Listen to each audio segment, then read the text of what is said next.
मित्रों, नमस्कार। आज के इस व्याख्यान में मैं आप सभी का हार्दिक स्वागत करती हूँ।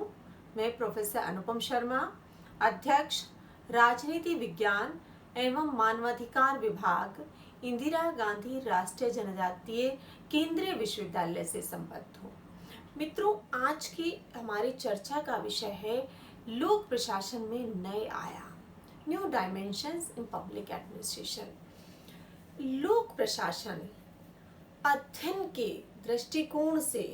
यदि हम विश्लेषण करें तो यह एक नवीन विषय है और विषयों की तुलना में लोक प्रशासन का जो जर्नी है वह कम है। अगर हम कहें कि वुड्रो विल्सन के द्वारा जो पहला लेख उन्होंने लिखा था 1887 में, वहां से लोक प्रशासन की एक स्वतंत्र विषय के रूप में यात्रा आरंभ होती है। आज लगभग आरंभ हुई यात्रा को हम कहें 130 वर्ष के आसपास का समय हो चुका है और इस यात्रा में लोक प्रशासन में बहुत सारे ऐसे न्यू डायमेंशंस ऐड हुए हैं जिनको कि हम लोक प्रशासन में जो नए आयाम है उनके अंतर्गत उनका अध्ययन करते हैं। जो लोक प्रशासन है, जिन उद्देश्यों को, जिन लक्ष्यों को और जिन अध्ययन पद्धतियों को, क्षेत्र को के आधार पर इसका विकास हुआ है, उसमें समय परिवर्तन के साथ साथ जिस प्रकार से परिस्थितियां परिवर्तित होती रही हैं, उसका परिवर्तन लोक प्रशासन पर भी स्पष्ट रूप से देखा जा सकता है। क्योंकि जो लोक प्रशासन जिस महत्वपूर्ण विषय के साथ आरंभ हुआ था कि लोक प्रशासन का जो संबंध है वो नीतियों के क्रियान्वयन से है और जो राजनीति का संबंध है वो नीति निर्माण से है। अर्थात वुड्रो विल्सन के द्वारा जो पॉलिटिक्स एंड एडमिनिस्ट्रेशन डाइकोटॉमी को आरंभ किया गया था, वहां से इसका आरंभ होता है कि नीति निर्माण सरकार के द्वारा किया जाता है और इन नीतियों का क्रियान्वयन लोक प्रशासन के द्वारा किया जाता है। वुड्रो विल्सन के द्वारा भी इसको अपने लेख में स्पष्ट किया गया था या इस अवधारणा को आरंभ किया था, जिसे बाद में और विद्वानों के द्वारा भी इस पर आरंभ में बल दिया गया कि पॉलिटिक्स और पब्लिक एडमिनिस्ट्रेशन दो अलग अलग विषय हैं, इनका क्षेत्र अलग है, इसलिए इन्हें भिन्न दृष्टिकोण से इनका अध्ययन किया जाना चाहिए। उसके पश्चात जो लोक प्रशासन है उसमें जो जिस विषय पर चर्चा होती रही थी वह थी कि विशेषज्ञों और सामान्यों की भूमिका का। क्योंकि जो लोक प्रशासन में सामान्य वो जो किसी विषयों के साथ अपनी जो एक निर्धारित योग्यता होती है उस कोर्स को पास करने के बाद इसमें आते हैं, तो उनके द्वारा जो भूमिका का निर्वाह किया जाता है। दूसरे जो उस विषय विशेष में पारंगत होते हैं, उसमें अध्ययन के पश्चात वो लोक सेवाओं में आते हैं, तो किस प्रकार से इनकी भूमिकाओं का निर्धारण होना चाहिए, जहां पर जो विशेषज्ञता आधारित विभाग हैं उनमें क्या सामान्यों की नियुक्ति हो, क्या वो उतनी बेहतर तरीके से काम कर सकते हैं जितना कि अगर वहां पर जो विशेषज्ञों की नियुक्ति होगी उनके द्वारा जो भूमिका का निर्वाह किया जाएगा क्या वो सामान्यों से भिन्न होगी। तो यह भी लोक प्रशासन में एक लंबे समय तक एक डिबेट चलती रही थी। इसी के साथ साथ जो लोक प्रशासन जब विषय के रूप में, स्वतंत्र विषय के रूप में उभर रहा था, तो प्रशासनिक दृष्टिकोण पर भी बल दिया जा रहा था। जहां पर प्रारंभ में लोक प्रशासन में जो इसके पहले लगभग अगर हम कहें जो 50 इयर्स की एक जर्नी है, आधे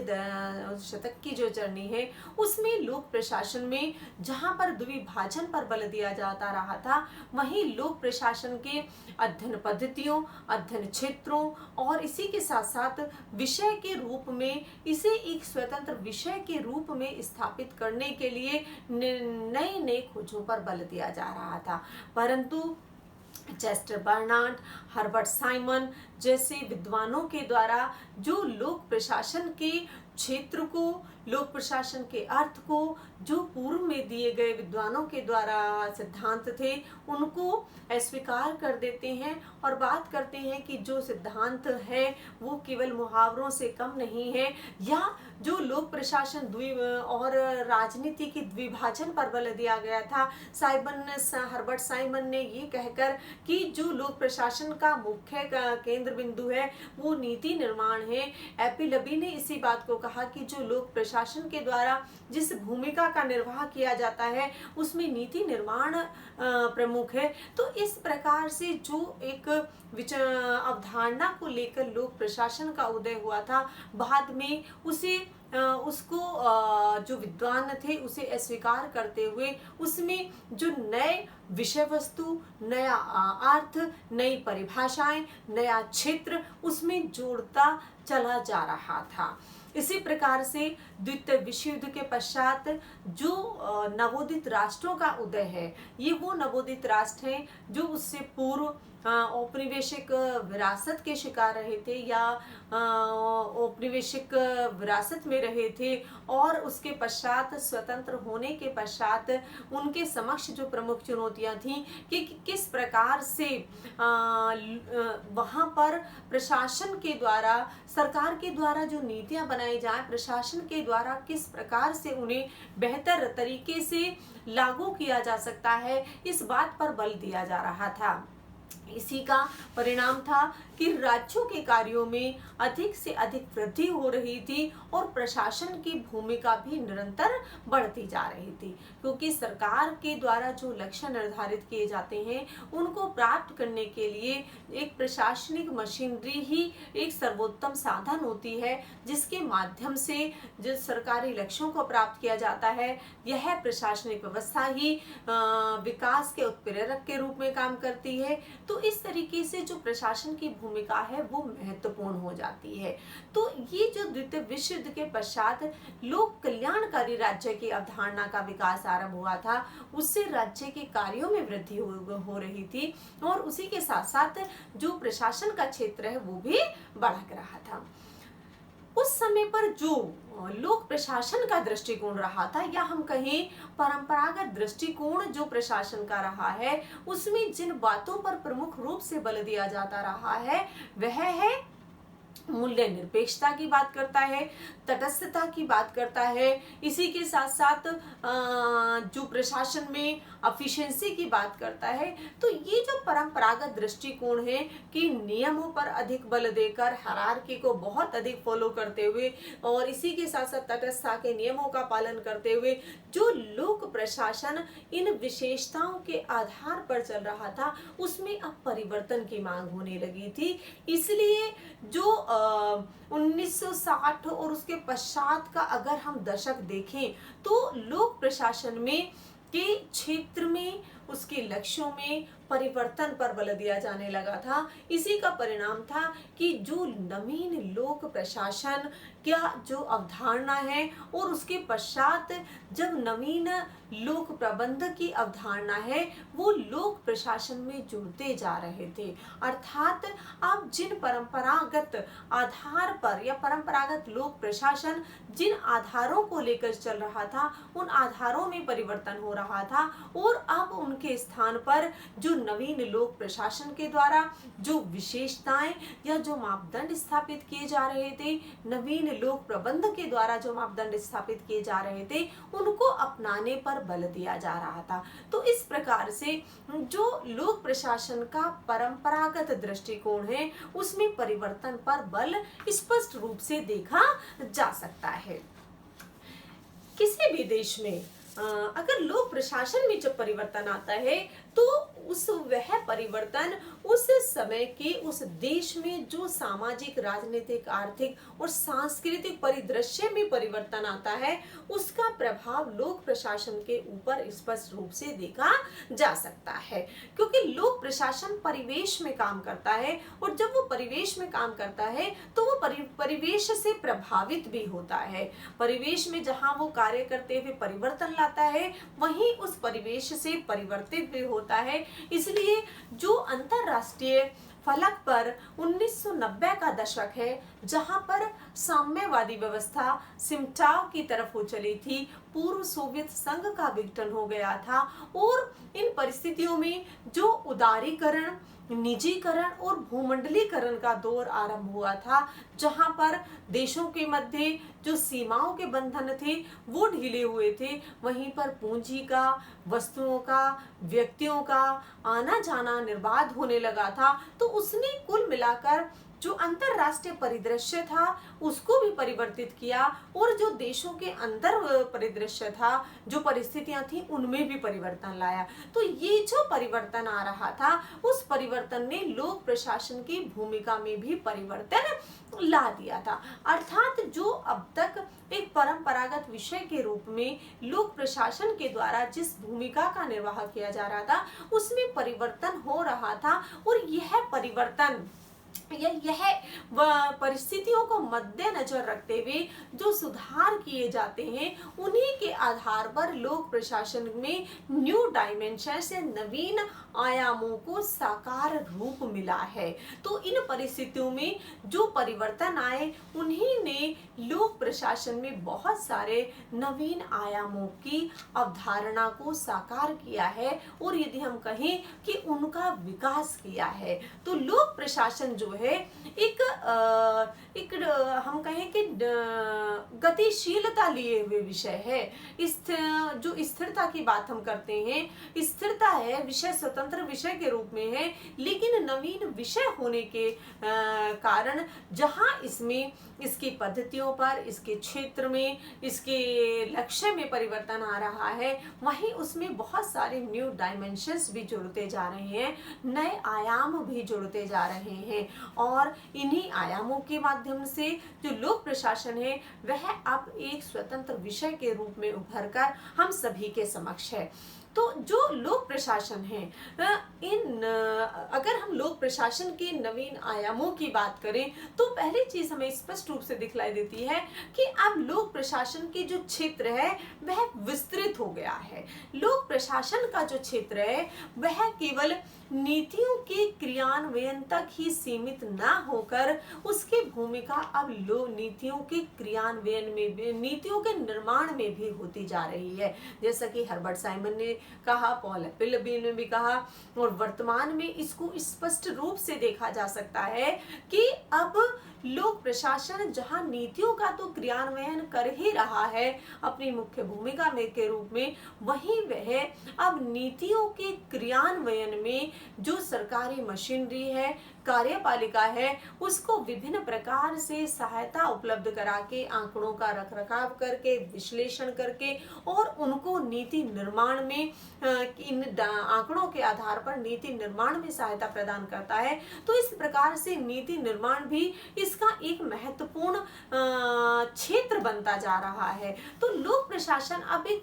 विस्तृत क्षेत्र के रूप में उभर कर सामने आ रहा है, उसका जो दायरा है वह विस्तृत होता जा रहा है। इसी के साथ साथ जो लोक प्रशासन है उसमें जो एक चीज हमें देखने को मिलती है कि अब द्विभाजन का जो सिद्धांत है उसे वह लगभग समाप्त हो गया है, कि जिस अवधारणा को लेकर लोक प्रशासन एक स्वतंत्र विषय के रूप में आरंभ हुआ था, जहां पर डाइकोटॉमी को जो वुड्रो विल्सन के द्वारा जिसे आरंभ किया गया था, वह अब लगभग समाप्ति पर है। अब विद्वानों के द्वारा, प्रैक्टिशनर्स के द्वारा, और इसी के साथ साथ जो राजनीतिज्ञ हैं उनके द्वारा इस बात को स्पष्ट रूप से स्वीकार कर लिया गया है कि नीति क्रियान्वयन और निर्माण दो क्षेत्र आपस में बहुत मिले हुए हैं। इनमें एक स्पष्ट विभाजन रेखा खींच पाना निश्चित रूप से एक बहुत कठिन कार्य है। यद्यपि प्रशासन का प्रमुख कार्य नीतियों का क्रियान्वयन है, लेकिन नीतियों के निर्माण में जो महत्वपूर्ण भूमिका का निर्वाह किया जा रहा है उसको देखते हुए वहां पर स्पष्ट विभाजन रेखा खींच पाना कठिन होता है, क्योंकि जो प्रशासकों की भूमिका नीति निर्माण में है वो महत्वपूर्ण हो चुकी है, और इसी भूमिका के कारण लोक प्रशासन और और राजनीति का जो द्विभाजन की अवधारणा है वह लगभग समाप्त हो गई है और वो एक तरीके से दोनों कार्यों का दोनों क्षेत्रों में लोक प्रशासन के द्वारा अपनी भूमिका का निर्वाह किया जा रहा है। इसी के साथ साथ अब लोक प्रशासन एक विषय के रूप में, स्वतंत्र विषय के रूप में उभर कर हमारे समक्ष है, क्योंकि लोक प्रशासन हमेशा से हर व्यवस्थाओं में विद्यमान रहा है, लेकिन जब हम लोक प्रशासन की एक स्वतंत्र विषय के रूप में बात करते हैं, इसके अध्ययन, अध्यापन, शोध की बात करते हैं, तो यह एक नवीन विषय है। और इस नवीन विषय के रूप के जब हम बात करते हैं तो इसमें जो एक नया आयाम है कि बहुत सारे उतार चढ़ावों को, बहुत सारे जो इसमें परिवर्तन आए हैं, उनके पश्चात आज यह एक स्वतंत्र विषय के रूप में हमारे समक्ष है। इसके पास जहां पर अपने एक अर्थ है, इसका कार्य करने का क्षेत्र है, अध्ययन पद्धतियां हैं, शोध हैं, इसी के साथ जो विभिन्न विचारकों के द्वारा समय समय पर उसमें बहुत सारी चीजें सम्मिलित की जाती हैं। तो इस प्रकार से लोक प्रशासन अब एक स्वतंत्र विषय के रूप में हमारे समक्ष है। तो इसलिए अब ये एक नया विषय तो है, लेकिन अब वो सबलता लिए हुए है, जहां पर कि उसके पास अपनी आनुभविक पद्धतियां हैं और अध्ययन पद्धतियां हैं, क्षेत्र है, कार्य करने के हैं, जो समस्याएं हैं उनका समाधान प्रस्तुत करने का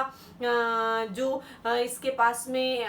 पद्धतियां हैं, उनके माध्यम से लोक प्रशासन को जो है अब एक स्वतंत्र विषय के रूप में उभर कर हमारे समक्ष है। इसी के साथ साथ जो नवीन लोक प्रशासन के द्वारा जिन चीजों पर बल दिया जा रहा है उसे भी अब लोक प्रशासन में स्वीकार किया जा रहा है, क्योंकि जो नवीन लोक प्रशासन है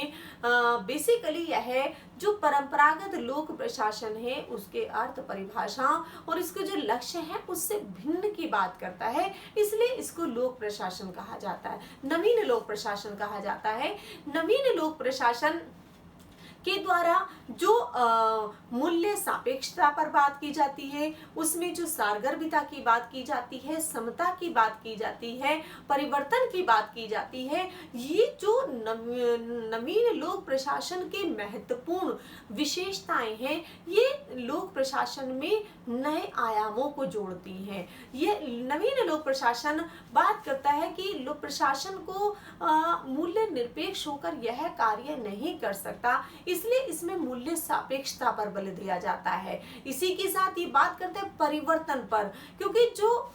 स्टेटस क्यो मेंटेन करने का है उसकी जो अवधारणा है वो समाज में परिवर्तन नहीं ला सकती, विकास नहीं ला सकती। इसलिए नवीन लोक प्रशासन के माध्यम से जो बात की जाती है कि परिवर्तनशील होना चाहिए, लक्ष्योन्मुखी होना चाहिए, और यह तभी संभव हो पाएगा तब उसमें निरंतर परिवर्तन होता रहेगा। इसी के साथ समता का पर बल दिया जाता है कि अर्थात जब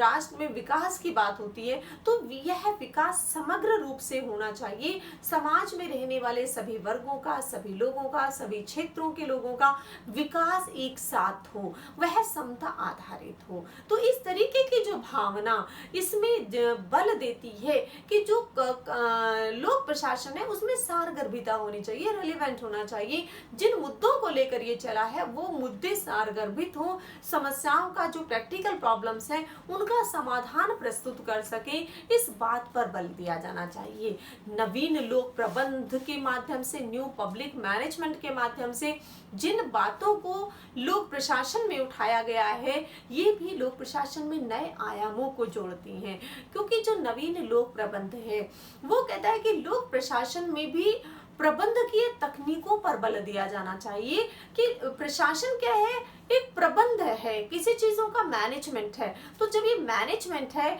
और ये निजी प्रशासन में लोक प्रबंध किया जाता है तो यह विशेषता लोक प्रशासन में भी होनी चाहिए। प्रबंधकीय पुट जो है वो लोक प्रशासन की प्रमुख विशेषता होने चाहिए, इसमें लक्ष्य उन्मुखी हो, अर्थात जिन लक्ष्यों को लेकर लोक प्रशासन चला है उनको प्राप्त करने पर बल दिया जाए, विकेंद्रीयकरण पर बात करता है कि प्रशासन में भी विकेंद्रीयकरण हो, जो नीतियां क्रियान्वित की जाएं उनमें सभी की सहभागिता होनी चाहिए, प्रशासकों की भी सहभागिता हो और इसी के साथ साथ जनता की भी सहभागिता सुनिश्चित होनी चाहिए। दोनों साथ मिलकर कार्य करें तो निश्चित रूप से लक्ष्यों को प्राप्त किया जा सकता है। इसी के साथ साथ जो जनता की सहभागिता है वह प्रत्येक स्तर पर सुनिश्चित की जाए, जिससे कि उन लक्ष्यों को प्राप्त किया जा सके। नवीन लोक प्रबंध बात करता है 3E का जो कॉन्सेप्ट है, 3EE अर्थात इकोनॉमी, इफेक्टिवनेस एंड एफिशिएंसी। उसमें कुशलता भी हो, प्रभावकारिता भी हो और मितव्ययता भी हो, क्योंकि जब द्वितीय विश्व युद्ध के पश्चात लोक कल्याणकारी राज्य की अवधारणा का विकास हुआ तो वहां पर राज्य के द्वारा जिन कार्यों को किया जाता है उन कार्यों को करने के परिणाम स्वरूप जो नौकरशाही का आकार है या हम कहें प्रशासन का आकार है वो बहुत बढ़ जाता है और सरकार का एक बड़ा हिस्सा उसके ऊपर खर्च होता है। तो ऐसी परिस्थितियों में किस तरीके से धन का सदुपयोग करते हुए कम से कम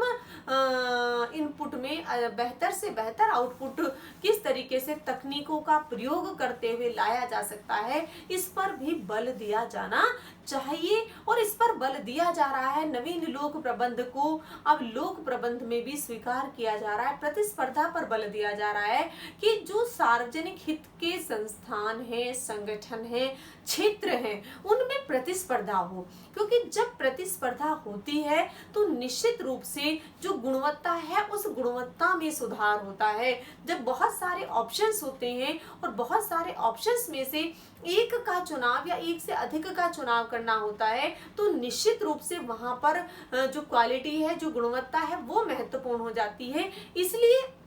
प्रतिस्पर्धा न केवल गुणवत्ता में सुधार करती है बल्कि उसके साथ साथ जो ग्राहक हैं, जो लोग हैं, उनके लिए भी बहुत सारे ऑप्शंस, अवसर उपलब्ध कराती है। तो ये जो प्रतिस्पर्धा है इस प्रतिस्पर्धा पर भी बल दिया जा रहा है। वर्तमान में जो बाजारोन्मुखी व्यवस्था है जिसे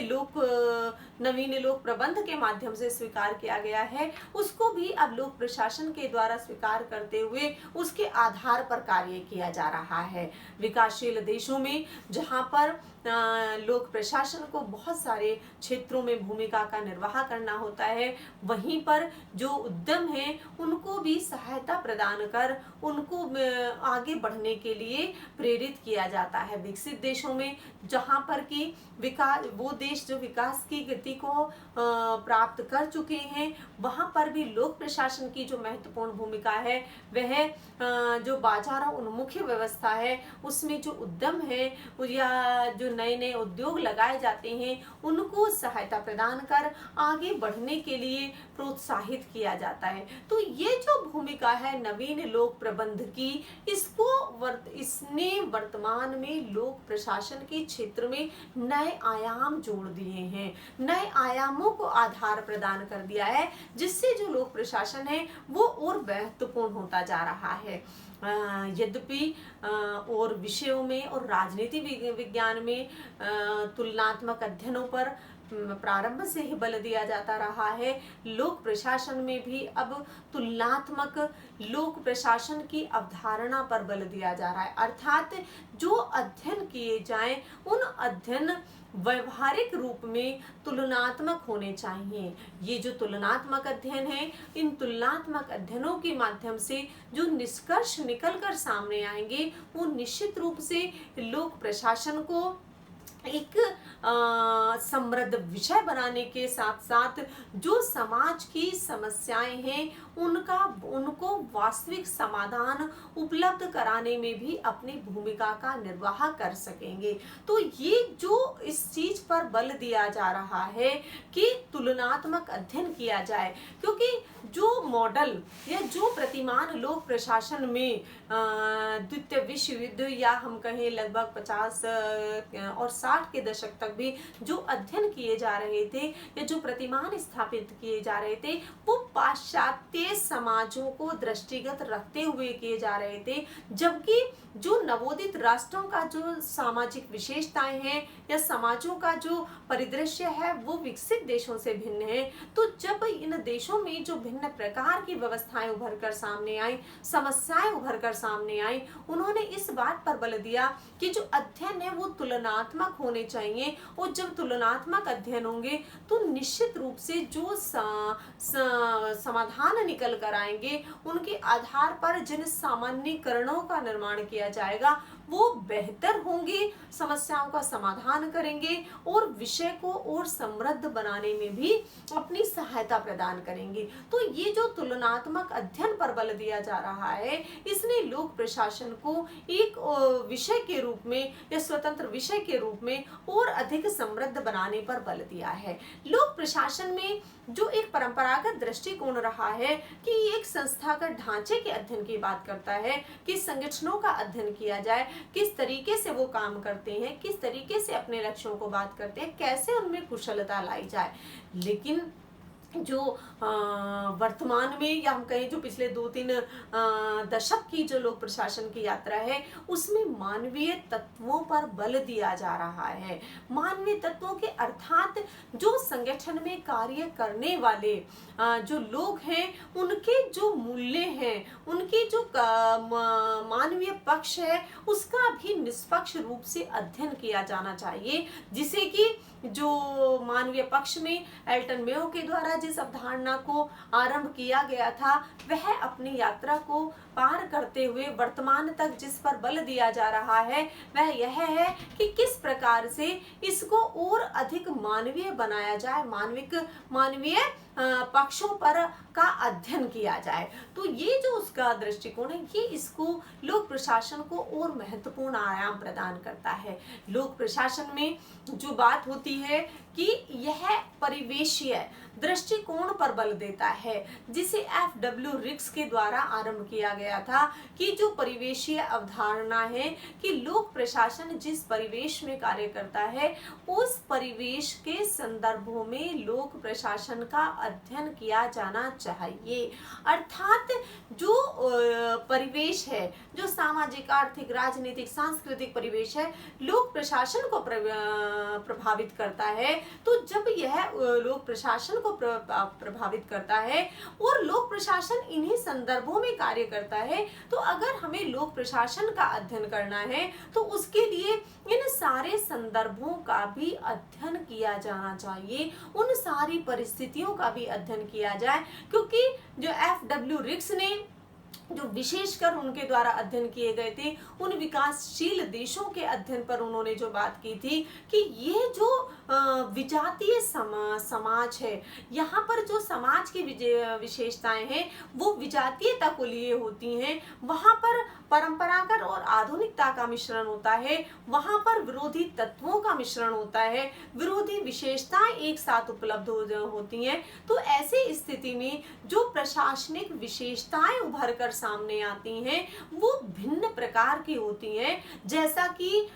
विकसित देशों के लोक प्रशासन में हमें देखने को मिलती हैं। क्योंकि जो विकसित देशों का लोक प्रशासन है वो जिन परिस्थितियों में कार्य करता है, जिस परिप्रेक्ष्य में वो कार्य करता है, वो भिन्न प्रकार की होती हैं। तो जब भिन्न प्रकार की होती है तो वहां पर जब लोक प्रशासन का अध्ययन है वो भिन्न परिस्थितियों के हिसाब से होगा, और जब विकासशील देशों का अध्ययन करना है तो उनका अध्ययन उन संदर्भों में किया जाना चाहिए, जिसे कि एफ.डब्ल्यू. रिक्स के द्वारा जो समपार्श्वीय समाज है, उस समपार्श्वीय समाज की विशेषताओं का वर्गीकरण करते हुए जब वो नौकरशाही के लिए एक साला मॉडल का प्रतिपादन करते हैं, तो उसका उद्देश्य यही है कि जो परिवेश है उसका भी अध्ययन किया जाए। अर्थात अब जो लोक प्रशासन है उसमें केवल